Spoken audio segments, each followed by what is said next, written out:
Այո, արդեն երրորդ ամիսն է, որ ընդհանրապես մարդիկ փող չեն ստանում, կամ ստանում են շատ քիչ քանակով։ Ուղղակի գյուղացին այլ հնարավորություն չունի, կամ պետք է կաթը փչացնի կամ հանձնի եւ սպասի։ Այլ հնարավորություն չկա, այլ ընտրանք չկա։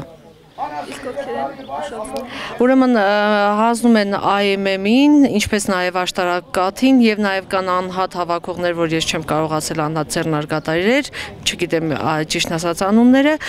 նրանք բոլորն էլ ուշացնում են։ Ինչպես են պատճառաբանում, ո՞րն է պատճառը։ Փող չլինելը։ Ապրանքի,